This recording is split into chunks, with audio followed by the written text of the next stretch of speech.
This is a breaking news alert. The United States Supreme Court has ruled that Donald Trump can remain on the ballot. Let's break down the decision, Michael Popok. Here on page 6, it gives kind of the substantive holding right here, which says that this case raises the question whether states, in addition to Congress, may also enforce Section 3 of the 14th Amendment. We conclude that states may disqualify persons holding or attempting to hold state office, but states have no power under the Constitution to enforce Section 3 with respect to federal offices, especially the presidency. And of course, this was the 14th Amendment Section 3 disqualification challenge that was filed in Colorado State Court. It got to the level of the Colorado Supreme Court, which ruled that Donald Trump would be disqualified from the ballot there, reversing the ruling by the state court judge, which held that although Donald Trump was an insurrectionist, he was not an officer as defined by the 14th Amendment, Section 3. The issues went to the Supreme Court. We were broadcasting live the Supreme Court oral arguments here on the MeidasTouch network. After hearing what the justices were saying, Michael Popok, this ruling does not come as a surprise. Perhaps the far-reaching nature of it and their analysis comes a bit as a surprise, where the Supreme Court was actually saying in this holding, we really shouldn't be looking at the 14th Amendment, Section 3. What you really should be looking at is the 14th Amendment, Section 5. Because that holds that Congress, the United States Congress, shall have the power to enforce by appropriate legislation the provisions of this article. And so what the Supreme Court ruled is that, look, the 14th Amendment, if you look at its historical roots, was actually expanding federal power, reducing the power of states. And Section 5, the Supreme Court says, is how Congress made that clear in the context of Section 3, that it would actually require legislation by Congress if you wanted to remove a federal office holder. And even though states have lots of rights to conduct their own election, not here under the 14th Amendment, Section 3. What do you make of this holding? This is a John Roberts special. You and I listened intently to the oral argument, and you and I could have certainly written this through the eyes and lens of John Roberts. He asked the question straight out, why is every aspect of the 14th Amendment and the what we will refer to as the post-Civil War Reconstruction era amendments, of which there were several, why is every one of those about restraining state power in favor of federal power? But your position is, when it comes to the federal president election, this empowered states to take a federal candidate off the ballot. Why is it? As soon as I heard that question, I knew where John Roberts was in the way he analyzed the Reconstruction era, Civil War era amendments, which nobody else has seen it that way. And they've latched onto in a bit of reverse engineering, because they wanted, the majority led by John Roberts, wanted to get to the point where Donald Trump, regardless of whether he committed an insurrection or not, they completely ignore the facts. They just say whether he's an insurrectionist or not is implied in their opinion is irrelevant. We're just saying that the mechanism that's embedded within the 14th Amendment is not just Section 3. You have to go to Section 5. Now, look, we all saw Section 5. Constitutional scholars have seen Section 5. We've seen it. We just don't think it stands for the proposition that as to the express language that the Civil War generation used in the 14th Amendment, Section 3, that the Section 5 catch-all, that there should be other acts taken by Congress to effect, to put into place the other things in the 14th Amendment, means that you have to go back to Congress for 14th Amendment Section 3 in order to get somebody off the ballot. That's not what it says. And so they took that exit ramp of Section 5 because John Roberts wanted them to take that exit ramp, because they wanted this to be an expression that what the Civil War generation was really concerned about, their overarching concern, was to control the out-of-control states that had rebelled against the Republic, and now putting them back together again gave themselves another mechanism. But the 14.3 language doesn't say go back to Congress. They could have written that. Go back to Congress about the issue of about who engaged, how they engaged, and what's going to happen on the ballot. It doesn't say that. There is no reason to go back to use Section 5 to go back to Congress. That's only for things where Congress has to pass new laws and take new actions. There's no new law that has to be passed by Congress. The law is the Constitution. And that is what these guys, these women and men have been paid to interpret. So this whole just call it for what it is. It would be more honorable if they just said, we're not taking him off the ballot, so we're going to use the excuse that Congress under Section 5 has to pass another law, even though it doesn't say that. We're just doing it because we think that's the right public policy. Just say it. Don't give me all of these ridiculous gymnastics and bending over backwards and twisting the words of the Constitution that you have sworn an oath to uphold, and then don't pee down my leg and tell me it's raining.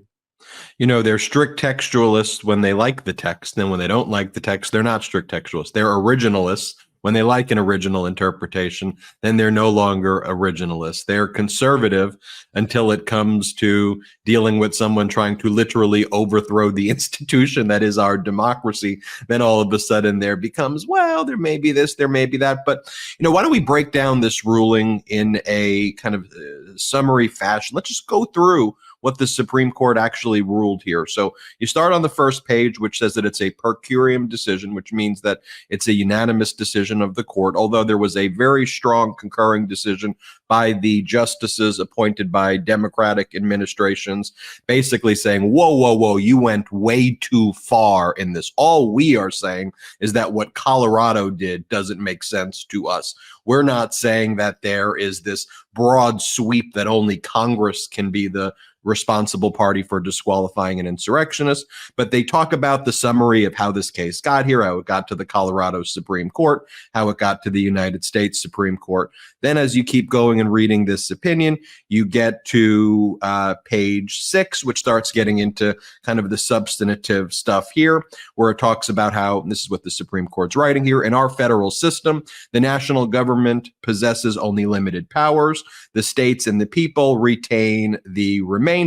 Among those retained powers is the power of a state to order the processes of its own governance. However, such power over governance does not extend to federal office holders and candidates, the Supreme Court says, because federal officers owe their existence and functions to the united voice of the whole, not of a portion of the people. Powers over their election and qualification must be specifically delegated to rather than reserved by the state. So again, when we're talking about this framing, the Supreme Court that's always been states' rights, states' rights, states' rights, we'll take away women's reproductive rights at a federal level and we'll give those to the states.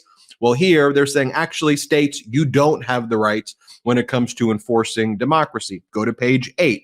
It says the only other plausible constitutional sources of such delegation, referring delegation to the states to do things the same way the Supreme Court delegates basically everything else to the states, are the elections and the electors clauses, which authorize states to conduct and regulate congressional and presidential elections, respectively.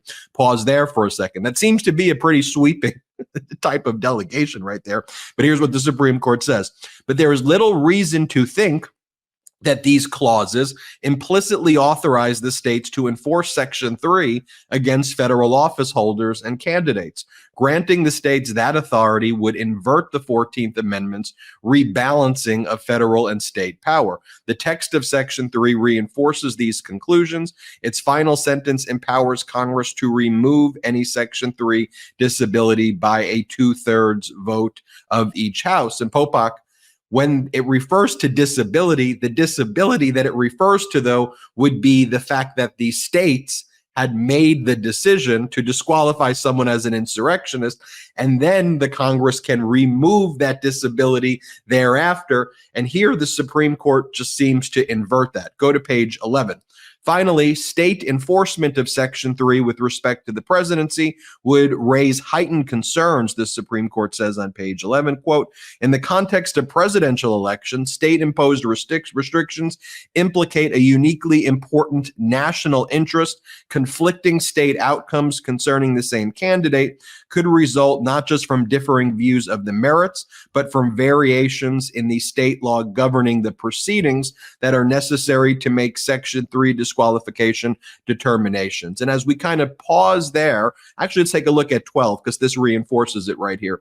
On page 12, the Supreme Court says, this patchwork, referring to different states disqualifying different candidates in the eyes of the Supreme Court, would likely result from state enforcement, would sever the direct link that the framers found so critical between the national government and the people of the United States as a whole. Notice right there, Michael Popok, we never said the word insurrectionist once, because in that part of the opinion, we'll talk about the concurrence where they do mention insurrection.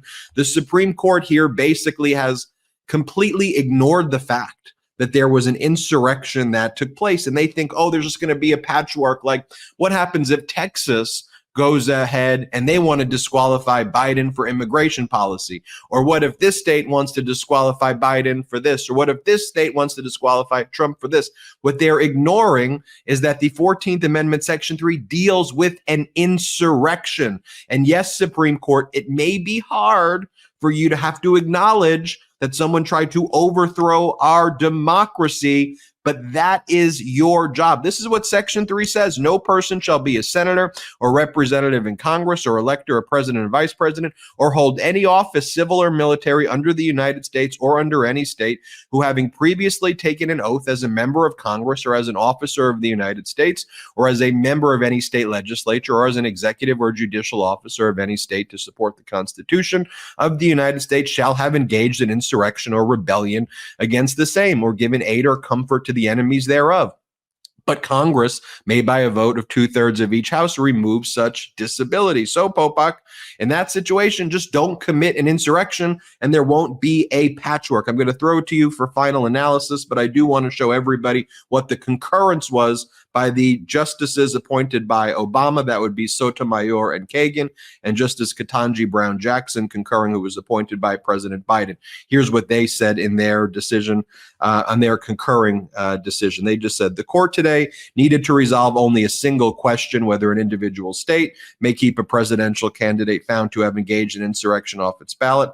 The majority resolves much more than the case before us. Although federal enforcement of Section 3 is in no way at issue, the majority announces novel rules for how enforcement must operate. It reaches out to decide Section 3 questions not before us and to foreclose future efforts to disqualify a presidential candidate under that provision. In a sensitive case crying out for judicial restraint, it abandons that course. Section 3 serves an important, though rarely needed, role in our democracy. The American people have the power to vote for and elect candidates for national office, and that is a great and glorious thing. And the men who drafted and ratified the 14th Amendment witnessed an insurrection and rebellion to defend slavery. They wanted to ensure that those who had participated in that insurrection and in possible future insurrections could not return to prominent roles. Today, the majority goes beyond the necessities of this case to limit how Section 3 can bar an oath-breaking insurrectionist from becoming president. Very powerful words there by the concurring opinion. They just said, look, we just don't think that Colorado got it right in their application, but 14th Amendment Section 3 is a thing that should disqualify insurrectionists. What do you make of all of this, Popok? Yeah, we have new law here that I think is terrible, that the Constitution doesn't say what it says, and the patchwork issue that seems to be the biggest concern of theirs, or at least those, again, I'm convinced this is led by John Roberts based on the questions that he asked in oral argument, which got right to his point, which is, I'm not going to allow this provision, this freestanding provision of the Constitution, to be used by states one by one or an ad hoc patchwork basis to make the decision about who engaged in insurrection, even though it says exactly that. They basically concede the majority, that there has to be some entity that makes the decision about engagement. We all agree to that. We all agree that somebody, something, usually it's a court system, has to decide who's engaged. It doesn't say that the person was convicted of insurrection or charged with insurrection, so that defeats most of Donald Trump's arguments. It says a person who engaged. And that was purposely written by the Civil War era drafters because they didn't want to put the country through the necessity of a trial of each of these rebellious people that rebelled against Abraham Lincoln and the Republic. They already had one of those with Jefferson Davis, the Confederate president, and they didn't want to do that every time. They didn't think it was necessary, and they didn't say in the language that they chose, go back to look. They know how to pick up their quill pen and write when they want to write. They know how to write very detailed, not like a code book, but very detailed procedures in logistics about how to handle things, and expect that future generations applying plain English and understanding of the era, and if they need to, go back to legislative history and figure out what they meant. If they wanted Congress to be the arbiter of who committed and who engaged in insurrection or rebellion against the Constitution as the branch of government charged with that, they would have written that. And this ridiculous stretch is beyond the word. This barely passes the straight face test. In fact, I'm going to have Judge Ludig on next week, and we're going to talk about in an interview this Section 5, as if it's almost insulting. It is insulting to people that respect the Constitution and analyze it like the people here on Legal AF for a living, so to speak, that they would say, it's right in front of you the whole time. It's as plain as the nose on your face, Section 5. It means what it says. You go back to Congress. It's not what it says. What it says is somebody else, not Congress, makes the determination on engagement. And then Congress can make the determination about whether that disability from holding office can be removed on an ad hoc, one by one basis. That's what it says. Like you said, it turns it on its head. Congress doesn't make the determination on engagement. Congress makes the determination on disability removal. And so, you can't in good faith interpret it any other way. But again, this is reversed engineering, and that's what the dissent points out. They wanted to get to the point where each state is not the one determining engagement. They didn't want to throw it either to the federal courts. They could have said, even though it doesn't say that either, they could have said federal courts have to hold a hearing and a trial to determine engagement, and then we leave it to Congress to determine whether that person's going to be able to take office or not.